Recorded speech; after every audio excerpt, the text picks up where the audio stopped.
Bonjour tout le monde, bienvenue sur ce nouveau webinaire du 11 novembre et confiné, reconfiné.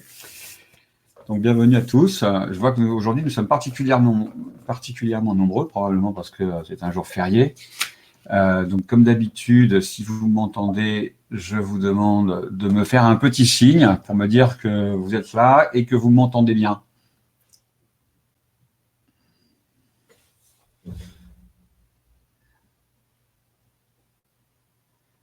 Bonjour tout le monde. Je vois, voilà, tout le monde est... Bravo, merci, vous êtes réactifs. Merci beaucoup. Voilà. J'ai toujours un petit moment de flottement au début parce que je ne sais jamais si je m'adresse à quelqu'un ou si je parle dans le vide. Bon, on va peut-être faire comme d'habitude. Je vais vous laisser le temps de me poser quelques questions. Je vais essayer de répondre au maximum de questions possibles, mais je ne peux pas répondre à toutes les questions. On m'a fait ce reproche la dernière fois. Et évidemment, il n'y a pas d'autre moyen. Je ne peux pas répondre à la totalité des questions. Vous êtes plusieurs dizaines et je ne peux pas répondre à 40 ou 50 questions en un temps si court. Donc, je suis vraiment désolé, mais d'un webinaire à l'autre, je reprends les questions et voilà. Si si j'ai pas pu répondre à cette fois-là, je répondrai la fois suivante.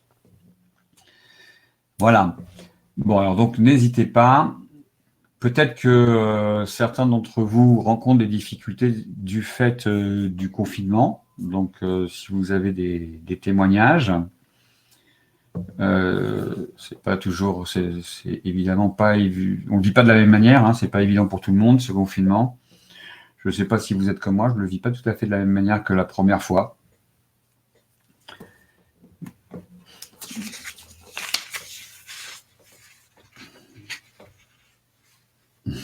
Bonjour David. David demande dit qu'il est perfectionniste. Est-ce que c'est grave, docteur? C'est très très grave, David, mais on s'en sort. Alors juste, je précise une chose sur le perfectionnisme, c'est que le perfectionnisme, c'est pas l'envie de bien faire. Hein. Et ça, c'est plutôt quelque chose qu'on essaye de favoriser, de développer. L'envie de bien faire, évidemment. Le perfectionnisme, c'est la peur de mal faire, ce qui n'est pas tout à fait le même moteur, évidemment. Hein.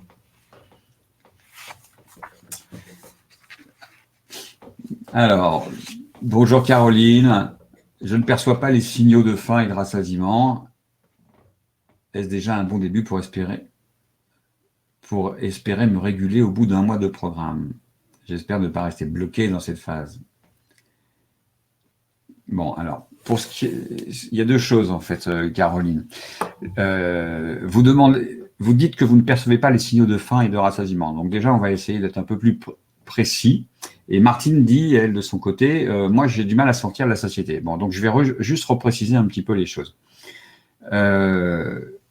Les signaux de faim sont effectivement des signaux physiques. C'est le creux, les gargouilles, la bouche sèche.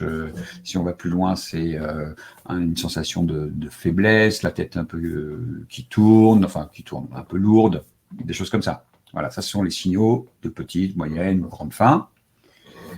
Et là, on a pour ceux qui ont des difficultés à repérer ces signaux, on a tout simplement des expériences qui permettent d'identifier assez rapidement les signaux. Et pour ceux qui sont mal à l'aise avec la sensation de faim, ça peut parfois occasionner même des situations de stress. On a aussi des expériences qui permettent d'expérimenter la faim dans un contexte très sécure et donc de se réconcilier avec cette sensation de faim. Bon. Donc la faim, ce sont des signaux physiques. La satiété, c'est tout simplement la disparition de ces signaux de faim au cours du repas. Bon. Si vous êtes attentif, vous constaterez que les signaux de faim, donc le creux, le gargouillis, toutes ces choses-là, disparaissent très rapidement, au bout de simplement 5, 6, 7, 8 bouchées. Et donc ça, c'est ce qu'on appelle le point de satiété. C'est le début de la satiété, c'est-à-dire la disparition des signaux de faim. Bon. À ce moment-là, il ne faut évidemment pas essayer de s'arrêter. Alors, pour deux raisons. La première raison, c'est que si vous vous arrêtez à 5 ou 6 bouchées, vous devez remanger un quart d'heure après. Bon. Et la deuxième raison, c'est que si vous essayez de vous arrêter après 5 ou 6 bouchées, à ce moment-là, l'envie de manger n'aura pas disparu. Et donc, vous allez devoir vous bagarrer contre cette envie. Et chaque fois que vous allez vous bagarrer avec une envie de manger, qu'elle soit déclenchée par la faim dans un repas ou que ce soit des envies de manger émotionnelles, donc déclenchées par des émotions, souvent en dehors des repas, le résultat est exactement le même. Vous risquez de développer des compulsions. Bon, donc il ne faut surtout pas se bagarrer, il ne faut jamais se bagarrer avec une envie. Donc on va s'arrêter plus loin, on ne s'arrête pas donc au point de satiété, on s'arrête plus loin, bien après ces 5, 6, 7 bouchées, quand l'envie de manger a disparu. Et c'est ça qu'on appelle le rassasiement. Le rassasiement, c'est le processus naturel, spontané, qui marque l'arrêt du repas sans aucun effort de contrôle. Bon. Et c'est ce rassasiement qui va systématiquement se dérégler. La faim et la satiété ne se dérèglent pratiquement jamais, uniquement dans des situations très particulières de certaines maladies ou la prise de certains médicaments. C'est toujours, en général, c'est toujours en place. Systématiquement, ce qui se dérègle, ce sera le rassasiement.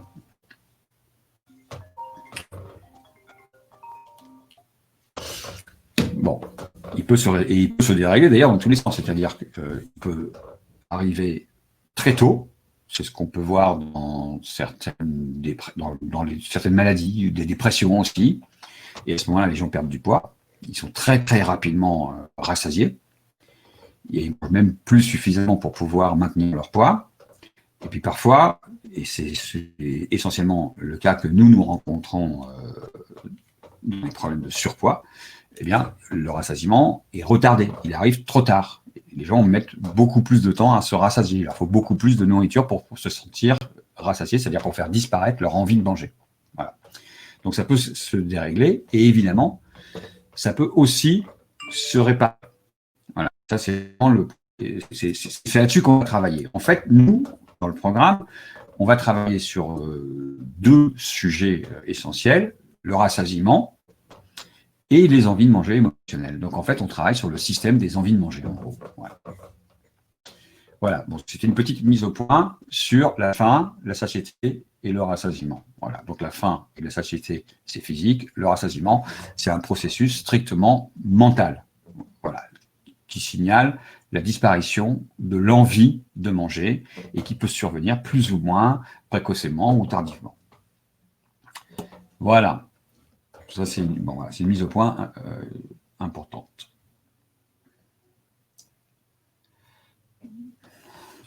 Voilà. Pour Caroline et Martine, ça va? Et pour tout le monde, ça va? J'espère que j'ai été clair.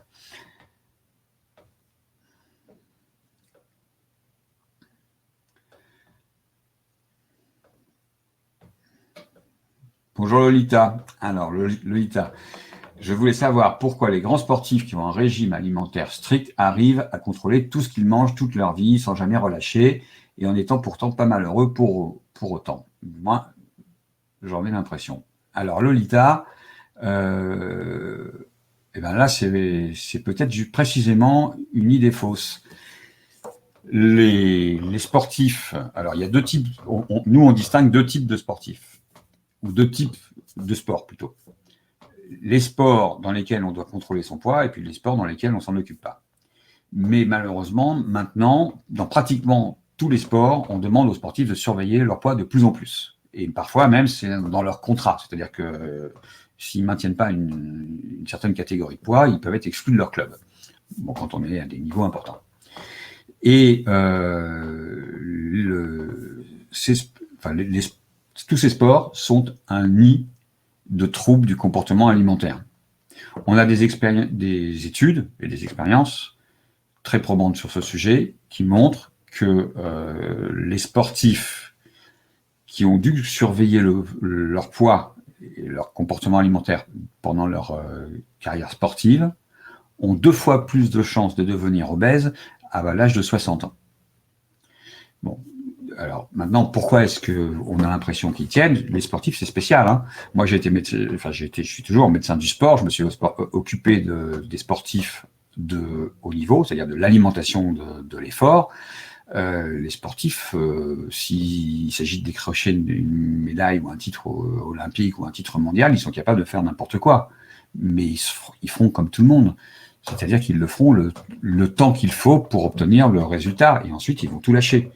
Et en général, ils vont développer eux aussi des troubles du comportement alimentaire si ça n'est pas pendant leur carrière sportive. Et on a des exemples, notamment chez les judokas, qui passent leur temps à changer de catégorie, des judokas qui ont des troubles alimentaires extrêmement graves, ou les danseurs, ou les gymnastes, ou les jockeys. Enfin bon, voilà, faut pas imaginer que les sportifs échappent à la règle. Hein. Au contraire. Au contraire, ils sont comme tout le monde, et plus ils auront de restrictions et de contrôles volontaires stricts, et plus ils auront des pertes de contrôle importantes. Bonjour Isabelle. Alors, depuis de nombreuses années, je ne ressens la faim qu'une à 2 fois par semaine, y compris lors de ces jours de randonnée où je marche toute la journée. Faut-il vraiment m'écouter et ne manger qu'une à 2 fois par semaine? Ah bah ça, je voulais... oui. La réponse et la question vont un peu d'elles-mêmes. Alors, si vous ne ressentez la faim qu'une à 2 fois dans la semaine, c'est probablement qu'il y a un problème de perception de la sensation de faim, là. On ne peut pas concevoir que vous n'ayez faim qu'une fois ou 2 dans la semaine si vous avez un comportement régulé. Maintenant, si vous êtes en permanence dans les excès alimentaires, là, c'est peut-être possible. Je ne sais pas, il faudrait qu'on en sache plus, vous nous en disiez bien plus. Certaines personnes ne ressentent absolument jamais la faim, mais parce qu'ils sont dans les excès alimentaires, et donc parfois il leur arrive de la retrouver, c'est rare, 1 ou 2 fois par semaine, parfois même moins. Et puis parfois, c'est un autre problème, ça peut être aussi le fait de se couper de ces sensations alimentaires. Alors spécifiquement, se couper de ces sensations alimentaires, ou être coupé de l'ensemble de ces sensations, et parfois même aussi de ces émotions. C'est-à-dire que finalement, la tête et le corps font bande à part. Donc là, je ne sais pas trop quoi vous répondre, Isabelle. Il faudrait qu'on en sache plus, évidemment. Bonjour Stéphane. Stéphane, vous êtes au bout du programme. Il a été efficace, j'ai perdu environ 15 kilos et je crains un peu la sortie. On va me lâcher la main. J'ai appris et compris des choses sur mon comportement alimentaire. Quel conseil pour la sortie? Alors, je ne sais pas trop quoi vous répondre là, Stéphane, parce que tel que vous le dites, peut-être que je me trompe, mais en principe, vous ne devriez pas craindre qu'on vous lâche la main. En principe, à la fin du programme, vous devriez avoir retrouvé un contrôle interne, un contrôle par des systèmes de régulation, par la faim et le rassasiement, et vous n'avez plus besoin d'un contrôle volontaire. Normalement, vous avez dû sortir du contrôle mental et mettre en place ce contrôle par la faim et par le rassasiement. Si vous craignez que les choses se passent mal, la question qui me vient, c'est est-ce que par hasard, vous n'auriez tout de même pas perdu du poids en vous servant quand même du contrôle mental? Et si c'est le cas, effectivement, là, il va y avoir des fragilités. Mais si ça n'est pas le cas, si vous avez perdu ce poids sans vous servir du contrôle, uniquement grâce au travail que vous avez fait sur la faim et le rassasiement, vous n'avez pas de crainte à avoir, les choses vont se maintenir. Voilà. La seule crainte, en fait, à avoir, ce serait de réintroduire du contrôle. Voilà. Si vous remettez du contrôle, à un moment ou à un autre, eh ben, de nouveau, vous risquez d'avoir des perturbations avec des pertes de contrôle, des grignotages, des compulsions, des choses comme ça. Voilà. Le danger, le danger viendra de là. Voilà. Bonjour Mirka. Je sais très bien ce que je dois faire pour manger moins, mais je ne le fais pas. Comment briser ce cercle vicieux? Ah, alors, si vous savez très bien ce qu'il faut faire pour manger moins, j'aimerais bien que vous me le disiez. Parce qu'il y a beaucoup de façons de manger moins. Alors moi, je vais en distinguer 2, au moins. il y a, pour manger moins, il y a ce que font la plupart des gens, c'est-à-dire des régimes. Ils mettent du contrôle mental, un contrôle volontaire. Et donc ça, évidemment, ça ne peut pas durer indéfiniment parce que personne n'est capable de maintenir un contrôle mental indéfiniment, de manière strictement continue, sans aucune rupture et indéfiniment. Ça, personne n'arrive à le faire. Voilà. Donc, si c'est ça que vous essayez de faire, si vous me dites je sais ce que je dois faire pour manger moins, ça veut dire me contrôler plus, manger moins de féculents, manger moins de graisse, diviser mes portions d'un tiers ou je ne sais quoi, ça c'est du contrôle et ça n'ira pas très loin. Nous, évidemment, pour perdre du poids, on est bien convaincu qu'il faut moins manger, mais cette réduction calorique, on essaye de l'obtenir sans se servir du contrôle. En fait, si on maigrit en se servant du contrôle, bah, pour nous, c'est un peu comme de la triche, quoi. Il faut réussir à manger moins uniquement grâce au travail sur la faim et le rassasiement. Voilà. Sinon, ça ne tient pas. Coucou Barbara. Alors, si j'écoute ma faim, je mange peu. Si j'écoute mes envies, je mange trop. Je ne sais pas m'arrêter. Je m'arrête quand il n'y a plus rien ou quand je suis pleine. Est-ce qu'être raisonnable, c'est du contrôle? J'ai pris du poids et je ne sais plus quoi manger. Bon. Alors, très probablement, tel que vous le présentez, oui, je suppose qu'être raisonnable, c'est mettre du contrôle. Vous dites, si j'écoute ma faim, je mange peu. Si j'écoute mes envies, je mange trop. Je ne sais pas m'arrêter, et je m'arrête que quand je suis pleine. Donc là, c'est que ça veut dire que votre rassasiement est complètement déréglé. Si vous écoutez vos envies, bah, vous vous apercevez que vos envies vous entraînent beaucoup trop loin. Donc ça veut dire que le rassasiement est déréglé, il tarde à arriver. Il arrive pas plus au bon moment. Bon. Et voilà, il faut bien comprendre que le rassasiement n'est pas une sensation physique, c'est un processus mental, et que parfois on va se retrouver dans ce genre de situation dans lesquelles on peut très bien avoir une sensation physique de plein, donc le corps qui dirait bah, ça va, c'est bien, il y a ce qu'il faut, et puis la tête qui dirait bah, peut-être que toi qui dirais au corps tu as ce qu'il faut, mais moi j'ai pas ce qu'il me faut, donc on s'arrête pas, on continue. Et ça veut dire que c'est bien déréglé. Bon, alors comment on fait pour travailler sur le rassasiement? Eh bien, comme je le dis, comme je le répète à chaque fois, il faut manger en maintenant un cadre. Un cadre qui doit, lui, ne pas bouger. Alors, ce que je vais vous dire, c'est juste une définition du cadre. C'est-à-dire, je vais vous faire ce que je vais dire, c'est que je vais définir le cadre.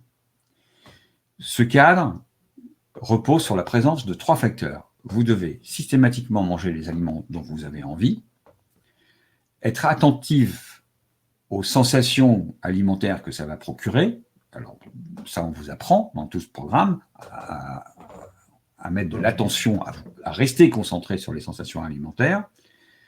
Et, troisièmement, devenir capable de manger toutes sortes d'aliments avec un sentiment de sécurité ou de sérénité alimentaire. C'est-à-dire sans se faire aucun reproche, sans s'inquiéter de rien, c'est-à-dire finalement en écartant de son esprit toutes les pensées négatives concernant la nourriture ou le poids. Voilà. Donc, réunir le plaisir, l'attention et la sécurité.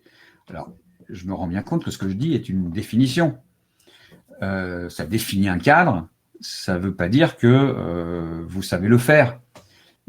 Tout ça, ça va prendre du temps pour installer ce cadre, pour le poser de façon à ce que vous deveniez capable de le maintenir en toutes circonstances. Et je peux vous dire que les circonstances dans lesquelles le cadre va partir en l'air sont très, très nombreuses. Il y en a beaucoup. Donc, c'est ça, en fait, l'objet du programme. C'est de faire en sorte que ce cadre soit maintenu en toutes circonstances, quel que soit le type d'aliment.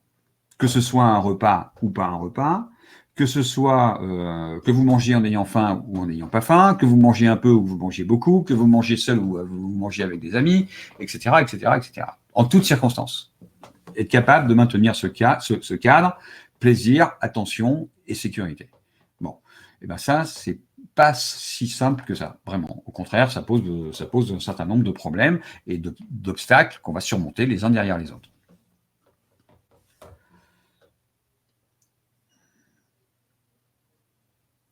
Bonjour Violaine. J'identifie bien mes signaux de faim et je suis désormais capable de sauter un repas, comme par exemple le petit déjeuner, si je n'ai pas faim. En revanche, j'ai du mal à déterminer la bonne faim sans aller non plus trop loin vers la grande faim. Bon, alors, c'est pas si grave, il ne faut pas passer trop de temps sur ces sujets-là. D'abord, que vous ayez un petit peu faim, moyennement faim ou grande faim, ça ne change rien à la perte de poids. Du moment que vous avez faim, vous pouvez manger, vous êtes tranquille, vous savez que vous êtes à l'abri. C'est quand même un élément important de sécurité.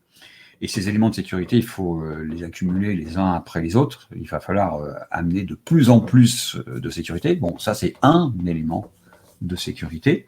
Mais il faut faire attention à cet élément de sécurité parce que beaucoup se disent si j'ai faim, je ne peux pas grossir, et ils en déduisent que s'ils mangent sans faim, à ce moment-là, ils prennent du poids. Mais non, ça ne fonctionne pas du tout de cette manière-là. Alors, juste une parenthèse sur ce sujet-là. Si vous avez faim, vous ne pouvez pas prendre de poids. Si vous ne mangez que quand vous avez faim, bon, ça c'est impossible, vous ne pouvez pas prendre de poids. Mais personne ne fait ça. Ça n'existe pas. En fait, il nous arrive à tous de manger sans faim, on l'a tous fait, et croyez-moi, personne ne va s'arrêter de le faire, hein, tout le monde va continuer. Bon, si chaque bouchée avalée sans faim nous faisait grossir, à la fin de la vie, on serait tous pareils, tout le monde serait pareil, on serait tous à égalité. Et c'est vraiment pas le cas. Alors pourquoi c'est pas le cas? Ça, c'est grâce à nos systèmes de régulation. Et c'est là-dessus qu'on travaille. Ces systèmes, c'est eux qui nous maintiennent à notre poids d'équilibre, ils sont chargés de ça, c'est leur fonction, en faisant varier nos sensations de faim et de rassasiement. C'est-à-dire que si vous mangez beaucoup à midi, bah vous aurez en principe moins faim le soir et ça compensera le midi.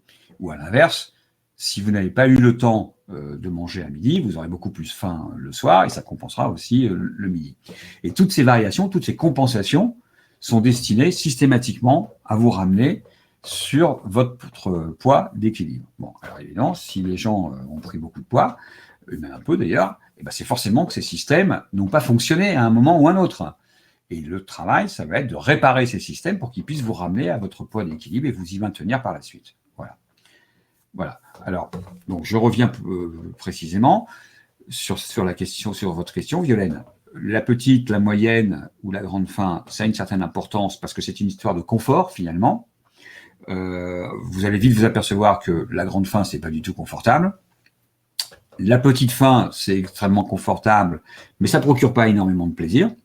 Et finalement, où est-ce qu'on est le mieux? C'est dans cette faim intermédiaire. Bon.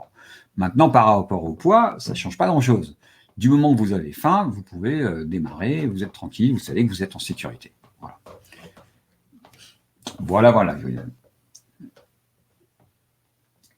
Ouais, coucou Marie. Le deuxième confinement ne me réussit pas non plus moralement, physiquement. Par contre, au niveau de la nourriture, j'ai moins de motivation qu'avant. Un bien quand même, car j'ai le temps de progresser dans le programme. Alors, moins de motivation qu'avant, je sais pas ce que ça veut dire. Si c'est moins de motivation à manger, probablement, j'imagine. C'est bien, ça veut dire... Enfin, c'est bien, je m'entends. Ce que je veux dire qui est bien, c'est que apparemment, le fait que vous n'ayez pas tellement le moral n'a pas déclenché de troubles alimentaires. Donc en ce sens-là, ça paraît mieux qu'avant, effectivement. Ouais, et tant mieux. Alors, ce que je vais rappeler une chose, c'est que ce ne sont pas les émotions qui sont responsables des compulsions. Voilà, ça c'est un point qui est assez important. Tout le monde pense que ce sont les émotions ou les gens émotifs ou les situations d'émotivité qui déclenchent des compulsions. Mais ça c'est pas vrai. Si c'était le cas, étant donné qu'on a tous des émotions, on devrait tous faire des compulsions. Et c'est vraiment pas comme ça que les choses se passent. En fait, ce qui va se passer, c'est que dans une situation un petit peu, un petit peu difficile, on aura plus d'émotions. Ces émotions vont déclencher des envies de manger, Et jusque-là, tout est normal, c'est-à-dire qu'il est normal que dans une situation difficile, on ait plus d'émotions, et il est normal, quand on a plus d'émotions, d'avoir aussi plus d'envie de manger. Donc jusque-là, tout le monde est normal, c'est pas un souci. En revanche, ce qui va se passer, c'est que la façon dont vous allez répondre à vos envies de manger émotionnelles fera que vous déclencherez ou non des compulsions. Ceux qui répondent à leurs envies de manger émotionnelles en restant à l'intérieur du cadre dont j'ai parlé, c'est-à-dire qu'ils mangent les aliments dont ils ont envie, qui sont concentrés sur les sensations que ça leur procure et qui ne se prennent pas la tête, ne font pas de compulsion. À l'inverse, ceux qui répondent à leurs envies de manger émotionnelles sans tenir compte du cadre, donc par exemple, qui vont attraper le premier aliment qu'ils auront sous la main, parce que parfois c'est un peu comme ça que ça se passe, qui sont sur leur télé, sur leur smartphone, sur les écrans, ou tout simplement qui se coupent de leurs sensations, comme on a pu voir, et puis qui s'angoissent aussi de ce qu'ils sont en train de manger, bah, ceux-là font des compulsions. Ils sont plus du tout à l'intérieur du cadre. Et donc, je vais être vraiment très clair par rapport à ces envies de manger émotionnelles. Ce qu'on veut, c'est faire totalement disparaître les compulsions. C'est-à-dire qu'on veut vraiment arriver au niveau zéro des compulsions. Et ce qu'on veut, c'est également faire diminuer les envies de manger émotionnelles, mais pas les faire disparaître. Ça, c'est pas possible. Hein. Ça, il faut vous l'ôter de la tête. On ne peut absolument pas faire disparaître les envies de manger émotionnelles. C'est un phénomène tout à fait naturel, normal. Donc ça ne disparaîtra absolument jamais. Ce qu'on veut, c'est qu'il y en ait moins et qu'elles ne se transforment pas en compulsion. Bon. Pour parvenir à ce résultat, la meilleure des stratégies, c'est de répondre systématiquement à toutes les envies de manger émotionnelles qui se présentent. Voilà. Alors, ça peut vous surprendre, mais c'est la meilleure façon d'éteindre les envies de manger. Essayez de considérer les envies de manger comme des espèces de départ de feu. Voilà. Un départ de feu, si vous vous y prenez bien, ça s'éteint avec un seau d'eau. Si vous vous y prenez mal, c'est comme si vous souffliez dessus et vous déclenchez un incendie. Voilà, c'est un peu ça qui va se passer, ça va être une grosse compulsion. Donc, chaque fois qu'une envie de manger émotionnelle se présente, il faut absolument vous entraîner à y répondre. Et je parle d'entraînement parce que pour la plupart, c'est pas quelque chose qu'on sait faire, c'est quelque chose qu'il va falloir apprendre à faire. Donc, vous entraînez à y répondre de manière adéquate. Et adéquate, ça veut dire en maintenant le cadre. Plaisir, attention et sécurité. Voilà. C'est toute la difficulté, tout le programme, c'est ça, c'est de réussir à mettre ça en place.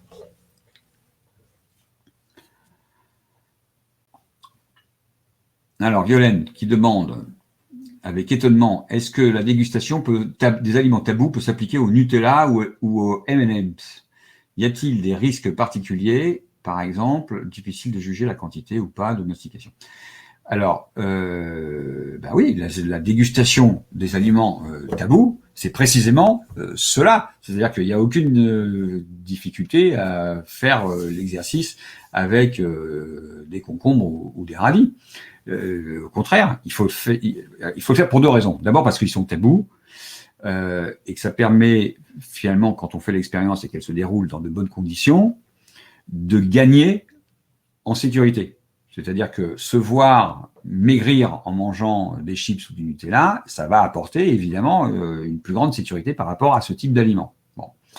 Et la deuxième raison, c'est que ce qu'on travaille dans ce type d'expérience, c'est ce qu'on appelle le plaisir et le rassasiement sensoriel.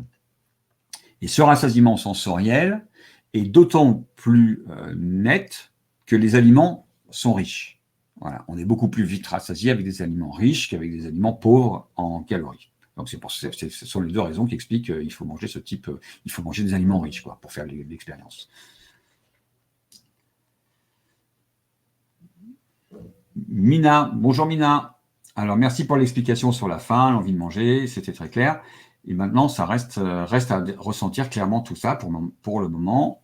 Pour ma part, j'ai encore du mal, mais je m'y efforce. Bon, alors, là encore, je redis, il y a deux choses qui sont rapides finalement à venir, c'est la faim et la satiété. Vous allez voir, pour la plupart, c'est pas vraiment un problème. On arrive très rapidement à distinguer la faim et la satiété.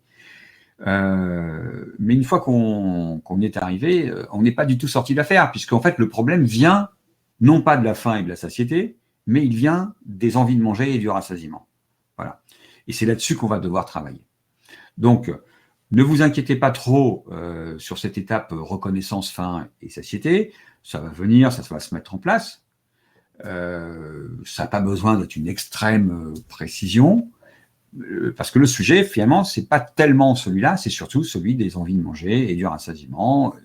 Et quand on parle d'émotion, on parle de réconfort. Céline, c'est injuste la vie. Pourquoi ai-je des amis qui mangent 2 fois plus que moi et qui sont maigres? Eh ben parce que c'est comme ça, parce que la vie n'est pas juste. Voilà, il y en a qui ont qui sont très dépensières métaboliquement, et il y en a qui sont très économes métaboliquement. C'est-à-dire qu'il y en a qui ont besoin de très peu pour faire ce qu'elles ont à faire, et d'autres de beaucoup pour faire ce qu'elles ont à faire. En d'autres temps, ceux qui avaient besoin de beaucoup, c'était les premiers à partir dans les situations de famine. Voilà. Et les survivants, finalement, ont été les économes. Et finalement, aujourd'hui, il y a beaucoup plus de métabolisme économe que de métabolisme dépensier. Voilà. Nous sommes des survivants des famines. Coucou Isabelle. En règle générale, je passe à table sans faim et sans ressentir de satiété, ce qui est normal, pas de faim, pas de satiété. Et je mange seulement par plaisir, par gourmandise, donc en plus grande quantité que nécessaire. Je ne culpabilise jamais, je suis juste dans le plaisir de la dégustation, qui est sans faim, FIN, et ni faim. Bon. Alors, là, évidemment, vous avez mis en place finalement une stratégie de prise de poids. Bon, alors, je ne vais pas rentrer, je ne sais pas, il faudrait que je discute plus longuement avec vous pour comprendre pourquoi les choses se passent de cette manière-là, mais les repas, conventionnellement, sont prévus pour les gens qui ont faim. C'est un rendez-vous social, une convention sociale. C'est le moment où on dit, voilà, c'est le rendez-vous de ceux qui ont faim. À cette heure-là, tous ceux qui ont faim, réunissez-vous, vous vous mettez à table. Bon. Et ceux qui n'ont pas faim, vous n'êtes pas obligés de venir. Vous pouvez passer votre tour. Maintenant, alors évidemment, donc ceux qui ont faim, eux, ils peuvent sentir à un moment la satiété, mais je vous rappelle que c'est quand même pas là qu'on s'arrête. Et puis ceux qui n'ont pas faim, eux, ils peuvent pas détecter la satiété. Bon. Maintenant, vous dites que je mange avec beaucoup de plaisir, je culpabilise pas, mais pour autant, vous avez l'air de vous en plaindre un peu, puisque sinon vous ne seriez pas là. Ça n'a pas l'air quand même de vous convenir et de vous satisfaire. Alors, qu'est-ce qui peut manquer? Je ne sais pas, il faudrait qu'on en discute tous les deux. Mais là, la question, c'est est-ce qu'il y a l'attention sur les sensations? Parce que c'est ce qui peut aussi beaucoup arriver. Les gens vont manger des aliments qui leur font plaisir. En fait, ce n'est même pas des aliments qui leur font plaisir. Hein. Parce que le plaisir, ça demande une conscience, ça demande d'être présent. Mais les aliments qu'ils aiment, voilà, qu'ils aiment, et puis s'ils sont attentifs, ils pourront ressentir un plaisir. S'ils ne sont pas attentifs, ils ne pourront pas ressentir ce plaisir. Ils sauront qu'ils ont mangé des aliments qu'ils aimaient, mais ils n'auront pas forcément ressenti le plaisir, parce que l'attention n'était pas là. Et ça peut être, pour certains qui ont une difficulté avec leur poids, ça peut être une manière de s'en sortir, c'est-à-dire finalement de se couper de ces pensées culpabilisantes, mais en même temps qu'ils se coupent de leurs pensées culpabilisantes, ils peuvent aussi se couper de leurs sensations alimentaires, en tout cas d'une partie de leurs sensations alimentaires. Et donc du coup, ils perdent leur rassasiement. Voilà. Alors je ne sais pas dans quelle situation vous êtes, Isabelle, hein, naturellement, c'est beaucoup trop, j'en sais vraiment trop peu. Il faudrait qu'on puisse développer ça. Bonjour Elodie. Alors c'est bien vrai que les sportifs, moi, vous-même ayant été sportif de haut niveau, fitness, j'ai sombré dans les TCA et beaucoup de personnes le sont dans ce monde. Bon, alors voilà, c'est un témoignage d'Elodie qui est donc une sportive de haut niveau. que je confirme. Moi, je ne suis pas un sportif de haut niveau, mais j'ai passé de très longues années à m'occuper des sportifs de haut niveau et j'ai arrêté de le faire parce que tout simplement, les sportifs de haut niveau, c'est comme des machines. C'est-à-dire que vous leur dites ce qu'ils doivent faire pour gagner une médaille et ils l'appliquent à la lettre. Et en gros, je veux dire, je le dis sans méchanceté, mais ce que je faisais à cette époque-là, c'est pratiquement de la médecine vétérinaire. Tu prends tant de milligrammes de vitamines, tant de milligrammes de ci, tant de milligrammes de ça, et avec ça, tu verras, tu vas augmenter tes performances. Et les sportifs le suivaient à la lettre. Le problème, c'est que ça, c'est vrai, peut-être que ça va améliorer leur performance, mais ça va développer des troubles du comportement alimentaire. Donc, au bout d'un moment, j'ai arrêté parce que finalement, c'était une sorte de grand écart.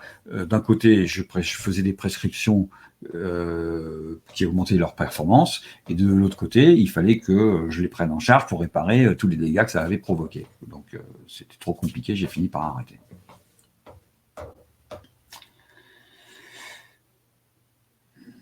Caroline, le rassasiement, ça me semble très dur à ressentir. Mais Caroline, encore une fois, le rassasiement, ça n'est pas une sensation, c'est un état mental. C'est quand on n'a plus envie de manger. Donc, ce n'est pas du tout une sensation physique.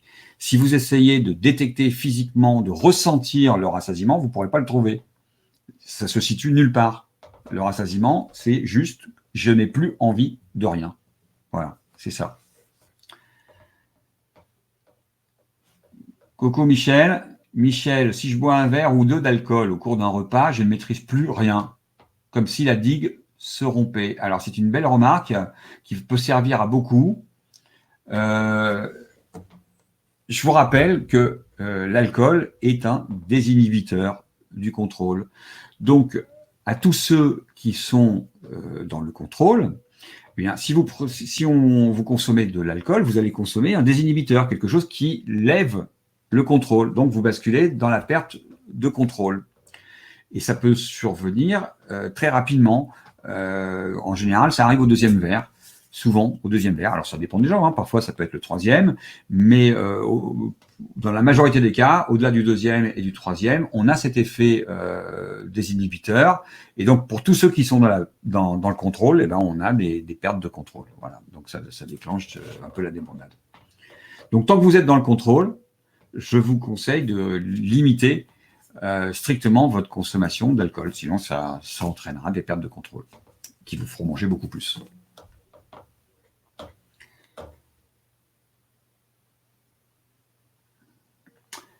Coucou Noé. Est-ce que la gourmandise peut être confondue avec une envie de manger émotionnelle? En fin de repas, si j'ai envie de manger du sorbet, j'ai tendance à en manger un peu trop parce que j'aime beaucoup ça. Aïe.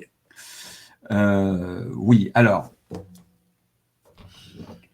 il arrive très régulièrement à des mangeurs normaux, alors pardonnez-moi pour l'expression, mais ça veut normaux s'entend sans problème de poids et sans problème de comportement alimentaire, de commettre des excès alimentaires. Les gens normaux répètent très régulièrement des excès alimentaires. Ils ont des tas d'occasions d'en faire. Ils ont des repas de fête, des réveillons, des mariages, des week-ends entre amis, etc., etc., etc. Et il leur arrive, comme beaucoup dans ces situations-là, de manger jusqu'à s'en exploser le bide, jusqu'à devoir dégrafer le pantalon. Mais ça n'a pas d'incidence pour eux. Alors pourquoi ça n'a pas d'incidence? Parce que c'est pas compulsif, en fait. C'est juste, ils ont trop mangé. Ils vont faire un bon repas. Après le plat principal, ils auront plus faim. Ils vont voir arriver le plateau de fromage et ils vont se dire là, c'est pas possible. Ce plateau est magnifique. Je peux pas laisser passer ça. Donc je vais goûter celui-là et celui-là et celui-là. Et ils savent très bien qu'ils sont en train de manger beaucoup trop. Mais ils sont en même temps, ils adorent ce qu'ils sont en train de faire. Ils en profitent complètement. Ils sont à fond en train de déguster les différents morceaux de fromage. Et ils le font sans se prendre la tête. Il n'y a aucune pensée négative à ce moment-là. Et puis, à ce moment-là, ils auront déjà beaucoup mangé. S'ils voient encore arriver un super dessert, ils feront la même chose. Ils se tiendront exactement le même raisonnement. Ils diront, je ne peux pas laisser passer ça. C'est trop merveilleux, c'est trop délicieux. Je vais en profiter. Et ils en profitent. Alors qu'ils mangent ça avec délectation, ils sont vraiment présents à ce qu'ils sont en train de faire et ils ne se font pas le moindre reproche. Bon, et puis qu'est-ce qui va se passer ensuite? Eh ben après, ça les calme pendant 12 ou 15 heures, ils n'ont plus faim, ils ne mangent plus rien. Bon, donc ce sont des gens tout à fait normaux qui commettent, dans certaines circonstances, des excès alimentaires. Voilà. Et par exemple, s'ils tombent sur si ce sont des fans de sorbet au citron et qui tombent sur un super sorbet au citron, ils en mangeront beaucoup plus que d'habitude. Mais derrière, ils vont réguler. Ils vont le consommer de manière totalement attentive, c'est-à-dire qu'ils vont vraiment essayer d'en profiter, et puis ils vont le faire sereinement. Bon, et puis derrière, ils mangeront amplement, ils réguleront. Mais ça, c'est pas ce que font les gens qui ont des troubles du comportement alimentaire. Les gens qui ont des troubles du comportement alimentaire, dans un repas comme celui-là, voilà, ils vont voir le plateau de fromage et ils vont se dire, je peux pas le laisser passer, mais je sais bien que c'est pas bien, que ça fait grossir, que c'est du gras, que c'est pas bon pour mon régime, et blablabla, et blablabla. Et finalement, il n'y a aucune attention sur ce qu'ils sont en train de manger, parce qu'en fait, l'attention n'est plus sur les sensations, elle est sur toute la conférence qu'ils sont en train de se faire dans la tête. Et puis, il n'y a plus du tout ce sentiment de sécurité, de sérénité alimentaire. Donc, ils vont en manger beaucoup plus. Cette façon de manger, je ne rentrerai pas dans les détails, mais en fait, elle ne permet pas à la régulation de se faire. Et le lendemain, eux, en général, ils n'attendent pas 12 heures. En général, eux, ils vont de nouveau repartir dans des envies de manger émotionnelles et ça va perturber tout le processus de régulation. Voilà. Donc, Noé, Christine, quand vous tombez sur un super sorbet au citron, profitez-en au maximum. Voilà. Et ne vous prenez pas la tête. Et vous verrez, tout se passera bien et ça sera régulé plus tard.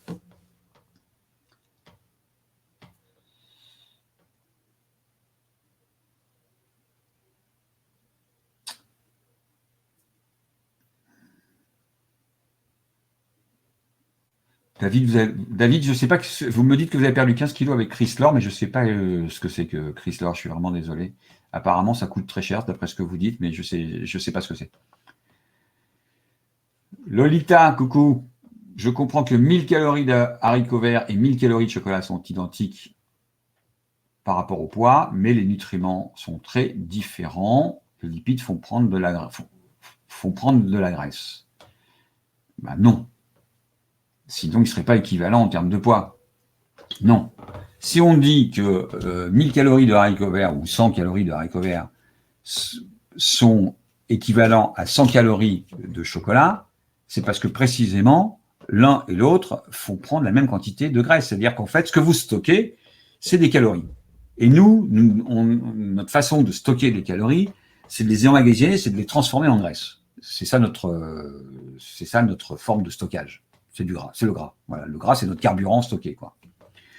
Et donc, toutes les calories qu'on mange, en plus de nos besoins, quelle que soit leur nature, sont stockées sous forme de gras. Voilà. Alors, évidemment, en revanche, ça n'a pas le même effet sur la santé. Mais c'est un peu comme le carburant, quoi. C'est pareil, si vous mettez du diesel à la place de mettre du 98, ça marche pas non plus, c'est pas très bon pour le moteur. Il faut prendre les bons carburants. Mais ça, c'est pour si vous voulez, le type de nutriment va avoir des effets, des conséquences pour votre santé. Mais à calories équivalentes, ça a exactement le même effet sur le poids. Voilà. Ça, c'est clair, c'est net. Voilà. Là-dessus, la plupart des gens sont relativement d'accord quand même. Hein.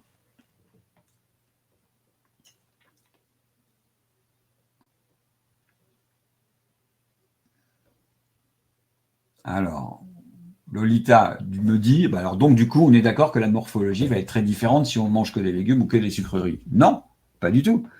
On n'est pas d'accord, Lolita. Non, si vous mangez 100 calories de chocolat ou 100 calories de légumes, en trop, vous prendrez du poids exactement de la même manière. Mais en revanche, ça n'aura pas les mêmes effets sur votre santé. Voilà. Chaque aliment a un effet différent sur la santé. C'est pour cette raison-là, d'ailleurs, qu'on est censé les diversifier, pas manger toujours les mêmes.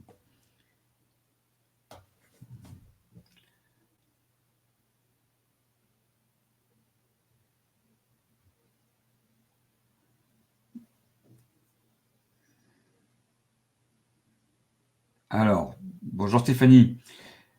Lorsque j'ai une ME, j'ai l'impression d'avoir une absence. Je me jette sur le placard, je dévore pendant 5 minutes, et seulement après, je pense à la respiration, etc. Bon, à la pleine conscience, à la dégustation. Ça, ce que vous décrivez, c'est tout simplement la définition d'une compulsion. Voilà, c'est que déjà, en fait, vous êtes dans la compulsion. Et en fait, tel que vous décrivez les choses, vous voyez, vous ne répondez pas à vos envies de manger. Répondre à une envie de manger émotionnelle, c'est pas juste manger. Ceux qui font des boulimies, ils mangent ce qu'ils ont envie de manger aussi. Ils vont pas se forcer à manger ce qu'ils n'ont pas envie de manger au moment des boulimies ou au moment des compulsions. Ils vont évidemment manger les trucs qu'ils auront envie de manger. Mais ça suffit pas du tout. Encore une fois, le cadre qui permet qu'une envie émotionnelle reste une envie de manger émotionnelle et qu'elle ne se transforme pas en compulsion, c'est le fait d'avoir réuni les 3 facteurs. Le plaisir, donc en mangeant les aliments dont on a envie, l'attention et la sécurité. Et vous, ce que vous décrivez, c'est qu'en fait, vous avez mis en place une stratégie qui vous coupe de vos pensées. Vous dites, je me jette sur le placard, j'ai l'impression d'avoir une absence, vous dites, voilà. C'est-à-dire que vraiment, vous n'êtes plus là, quoi. Vous n'êtes plus là. Donc, il n'y a pas d'attention. Ce que je comprends tout à fait, on comprend très bien pourquoi les choses se passent de cette manière-là. Parce que quand on est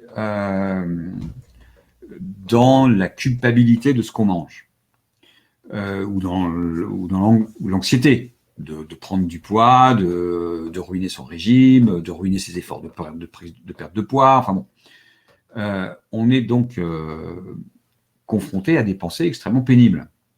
Et donc, une des solutions que le cerveau a trouvées, c'est de se couper de ces pensées-là. Donc de s'absenter d'une certaine façon, tel que vous le dites. Mais en même temps qu'il s'absente de lui-même, il se coupe de ses pensées, certes, et du coup, effectivement, ça l'empêche de souffrir, mais en même temps, il va se couper aussi de ses sensations alimentaires. Et là, il se prive du rassasiement. Donc nous, ça ne nous arrange pas du tout. C'est pas un système qui va arranger nos affaires. Donc nous, dans ces cas-là, il faut qu'on mette en place autre chose. Et on va apprendre, en fait, d'une certaine manière, à mettre de côté les pensées négatives en se concentrant sur les sensations alimentaires, de sorte que on ne souffre pas de ces pensées négatives, mais on reste connecté aux sensations alimentaires de façon à obtenir le rassasiement. Voilà, bon, donc ça, c'est des exercices que vous trouverez au fur et à mesure dans le programme. Donc, Stéphanie, il y a des solutions à ça. Bonjour Céline. En période de stress, de fatigue, je n'arrive plus à contrôler mon alimentation. Je suis comme beaucoup déconnecté. Cela me demande beaucoup d'énergie pour me recadrer et je décroche du programme. J'ai l'impression que je ne vais jamais y arriver. Avez-vous des conseils afin de gérer de telles périodes? Donc les périodes de stress et de fatigue. Ben oui. Alors je vais vous donner le truc. C'est un peu ce qu'on a évoqué tout à l'heure. Dans les périodes de stress et de fatigue, donc dans les périodes où vous avez plus d'émotions, vous avez donc plus d'envie de manger émotionnelle. Donc, par exemple, c'est pour cette raison-là que les envies de manger émotionnelles vont arriver en fin de journée, parce qu'en fin de journée, on a accumulé le stress et la fatigue. Donc, on a plus d'émotions et on a plus d'envie de manger émotionnelle. Et très probablement, ce qui se passe, ce que je crois deviner à travers les lignes, c'est que vous mettez du contrôle sur vos envies de manger émotionnelles. Alors, soit vous essayez de vous empêcher de manger, soit vous mangez, mais en vous faisant des reproches. Donc, en perdant cette sérénité. Voilà. Et c'est ça qui va déclencher vos compulsions. Et ensuite, ces compulsions vont entraîner d'autres dérèglements.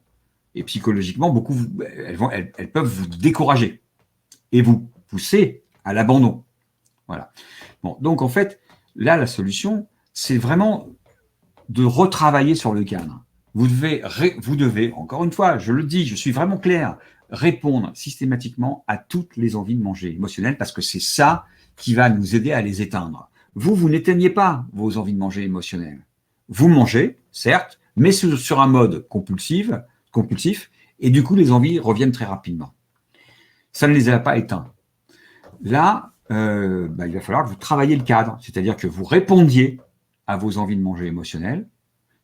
Vous rentrez chez vous, c'est la fin de la journée, vous êtes fatigué. Alors, ça peut être dans des moments où vous avez eu beaucoup plus de travail que d'habitude, ou beaucoup plus de problèmes à résoudre. Vous avez besoin de vous détendre, vous avez une envie de manger émotionnelle, et bien là, vous vous posez, vous choisissez quelque chose qui vous fait vraiment plaisir, vous faites rien d'autre, et puis quand vous dégustez ça, et quand vous dégustez, vous essayez de mettre de côté toutes les pensées négatives qui vont traverser votre esprit. Bon, alors, je sais ce que certains vont me dire. Ils vont me dire, repousser les pensées négatives, c'est aussi finalement compliqué, c'est un effort, et c'est de l'énergie. Bon, alors évidemment, bien sûr que c'est pas l'idéal. C'est un point de départ. Dans un premier temps, c'est comme ça qu'on s'y prend. On essaie de mettre de côté les pensées négatives. Mais dans l'idéal, c'est pas ça la bonne attitude.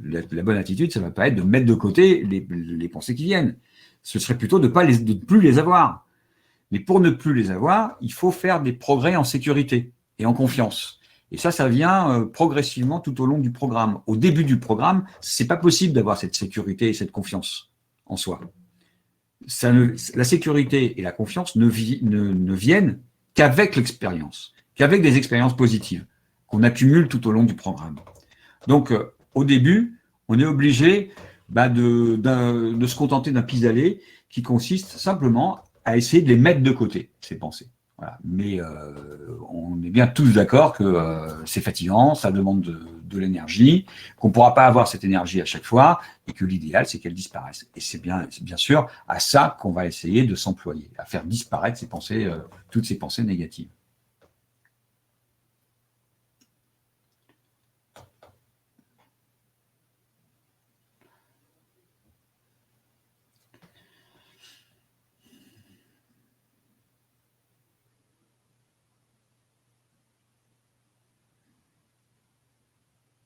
Alors, Caroline, vous êtes en train de travailler sur les émotions. Ouais, c'est nécessaire. Vous dites que vous êtes pressé de travailler sur la faim et le rassasiement. Mais bon, voilà, on pense qu'il y a pour les mangeurs très émotionnels, il y a un ordre. Il vaut mieux commencer à travailler ces émotions avant de démarrer sur la faim et le rassasiement. Bon, un peu de patience, ça va arriver. J'arrive à la dernière, ça c'est Noé toujours, Christine, quoi. J'arrive à la dernière activité du rassasiement gustatif, je bloque car je n'ai pas envie de manger pendant 4 jours un aliment très calorique au déjeuner et à la collation. Pour me sentir bien physiquement et mentalement, j'ai besoin de vrais repas avec des aliments variés. Alors, je le comprends complètement et je vous dirais que je suis exactement comme vous. Pour me sentir bien, j'ai besoin de repas variés qui correspondent exactement à mes envies. Mais là, c'est une expérience. Ce qu'on vous propose, c'est d'expérimenter des situations et d'en tirer des conclusions. Et en même temps, ces expériences vous font progresser dans certains domaines. Ça vous fait découvrir un certain nombre de choses et ça amène aussi un sentiment de sécurité. Et ça, on n'en a jamais trop de cette sécurité. Dans ces expériences, justement, on s'aperçoit qu'on peut maigrir en mangeant des aliments gras, riches, sucrés, autant qu'on veut. Et on s'aperçoit que justement, on n'est pas capable d'en manger des quantités pharaoniques. C'est pas possible. On a une régulation qui justement, quand ça fonctionne, on a une régulation qui nous empêche de manger en excès. Voilà. Donc, ça, c'est utile parce que ça renforce ce sentiment de sécurité qui va devoir vous accompagner par la suite. Voilà.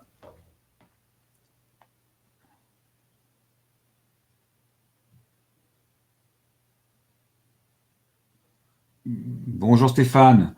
Alors, pour poursuivre, dites-vous ce que dit Violaine, je me rends compte que mes envies de manger le soir sont parfois plus liées à une grande faim que j'ai laissé filer au cours de l'après-midi, et donc une certaine confusion avec les aliments, avec les émotions accumulées. C'est-à-dire, si je comprends bien, il y a à la fois de la faim et de l'émotion au moment du dîner, au moment du repas du soir. C'est ça. Bon, peut-être que, alors voilà, mais vous voyez, normalement, la grande faim, finalement, c'est très courant qu'on arrive qu'on arrive le soir en ayant très faim et en ayant subi le stress de la journée. Pour autant, ça va pas se transformer en compulsion pour tout le monde. Donc c'est probablement qu'il y a quelque chose de plus. Il suffit pas d'avoir très faim et d'avoir été stressé par une journée pour que ça déclenche des compulsions. C'est certainement qu'il se passe quelque chose encore. Bon, alors évidemment, moi je vous recommande pas d'attendre de crever de faim pour commencer à manger. Peut-être qu'il faudrait que vous mangiez un peu plus à midi, ou que vous fassiez des collations dans l'après-midi, ou que quand vous rentrez chez vous, vous commencez par faire une sorte de petite collation. Mais ce que vous dites n'explique pas tout. Ça n'explique pas pourquoi vous faites une compulsion. Moi aussi, ça m'arrive d'avoir très faim et d'être stressé par ma journée. Pour autant, je ne vais pas faire de compulsion. Donc, si vous faites une compulsion, bah, cherchez dans le cadre ce qui n'était pas en place. Le plaisir, l'attention ou la sécurité. Qu'est-ce qui vous a manqué pour que ça se transforme en compulsion? Voilà, cherchez ça. Coucou Florence. Alors, pourquoi quitter la table du soir me permet de m'arrêter de manger plus facilement au moment du rassasiement? Je n'arrive pas à m'arrêter et je mange un peu trop. Ben, Florence, ce que vous faites, en fait, c'est que vous faites un arrêt mental. Donc, en fait, vous ne travaillez pas encore le rassasiement. Vous essayez de vous arrêter de manière volontaire. Et donc, ça, c'est pas le rassasiement. Le rassasiement, ce n'est pas un arrêt volontaire. Je vous rappelle qu'on n'arrête pas un repas. Un repas s'arrête de lui-même. Et soit il va s'arrêter au bon moment, soit il ne va pas s'arrêter au bon moment. Donc si systématiquement vous avez l'impression d'avoir trop mangé, c'est que systématiquement votre rassasiement arrive trop tard. Et donc là, c'est pareil, il va falloir travailler sur le cadre pour voir ce qui manque, qu'est-ce qui n'est pas à sa place pour que votre rassasiement arrive au bon moment. Voilà. Mais là, si vous vous obligez à arrêter votre repas de façon volontaire et mentale, en fait, vous bloquez le travail sur le rassasiement. Pourquoi? Parce que si vous essayez de vous arrêter mentalement, ben, l'attention, elle va être sur ce processus de l'arrêt. C'est-à-dire qu'en fait, votre attention va être sur votre effort de contrôle. Elle est plus sur vos sensations alimentaires.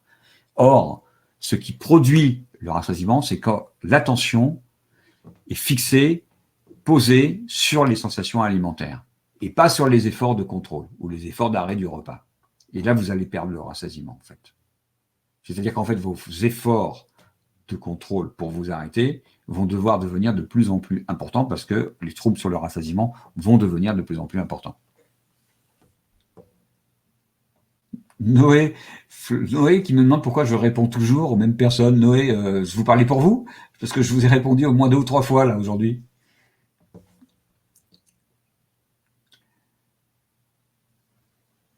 Coucou Michel. Alors, souvent avant de vivre. Bon, alors juste au passage, je prends les questions dans l'ordre où elles se présentent. Hein. Je fais pratiquement pas de sélection. Hein. Souvent avant de vivre un moment difficile, j'ai besoin de me caler, même si je n'ai pas très faim. Ça me rassure. Est-ce que c'est une mauvaise habitude avant de vivre un moment? Alors, ouais, ben, vous mangez avant d'aborder un moment difficile, comme certains vont aller prendre un verre ou une cigarette. Ça rassure, ça réconforte. Est-ce que c'est une mauvaise habitude? Je peux pas répondre comme ça. C'est pas forcément une mauvaise habitude. Si en fait, ce que vous décrivez, c'est que vous avez une envie de manger émotionnelle avant des situations qui vous perturbent. Bon. Ce qui n'est pas une anomalie. L'anomalie, ce serait que encore une fois, ce serait que ça se transforme en compulsion. Donc, tant que vous répondez de la manière adéquate à cette envie de manger émotionnelle, c'est pas un sujet, c'est pas un problème. Voilà. Donc, je vous dirais pas d'arrêter de le faire, je vous dirais de le faire, mais de le faire correctement, de sorte que ça ne devienne pas compulsif. Simplement. Bon, et après, ben, Une fois que ça est en place, éventuellement, si ça continue à dysfonctionner, on peut envisager d'autres pistes de travail.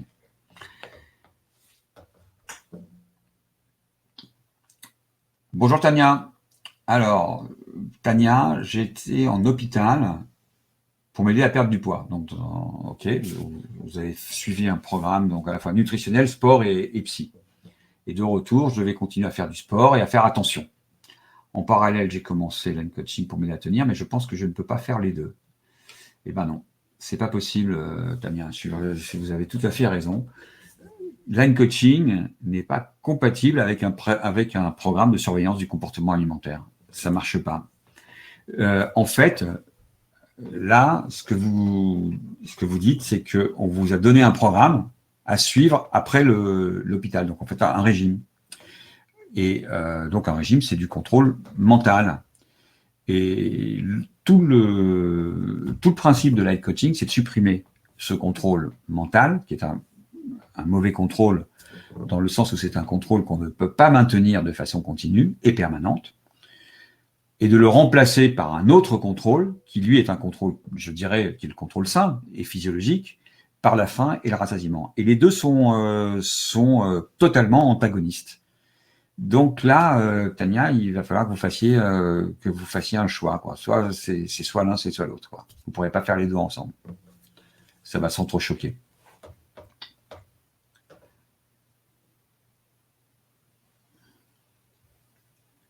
Lolita me demande si est-ce que je conseille d'acheter moins de sucreries pour moins succomber. Moi, je suis toujours embêté par rapport à ça, et je dirais que ma réponse, c'est plutôt de ne pas le faire. C'est plutôt d'avoir chez soi les aliments dont on a besoin, c'est-à-dire les aliments réconfort. Si vous voulez apprendre à manger correctement les aliments réconfortants, il faut que vous en ayez sous la main. Si vous n'en avez pas, vous ne pourrez jamais le faire. Et quand vous les aurez sous la main, là, vous les mangerez, comme vous ne saurez pas, vous les mangerez de façon compulsive. Donc, moi, je conseille quand même d'avoir tout sous la main, toutes sortes d'aliments. Moi, mes placards sont remplis d'aliments réconfortants, et je peux vous dire que je ne me jette pas dessus, et que même parfois, je suis obligé de les jeter parce que j'ai pas eu le temps de les manger, ils se sont périmés.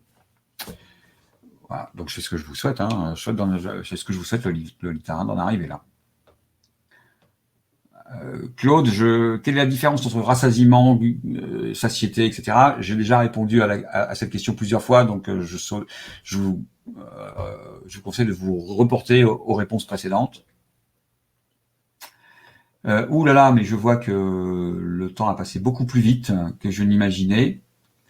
Je vais devoir vous laisser. Je vous remercie beaucoup. Je vous remercie beaucoup de votre participation, et je vous souhaite une bonne fin de semaine. On se retrouvera donc dans 15 jours pour un nouveau webinar, de nouvelles questions. J'espère pouvoir vous apporter à chaque fois un peu d'aide pour vous aider à progresser dans le programme. Voilà. À très bientôt. Bonne fin de soirée à tout le monde et bonne semaine à tous et à toutes.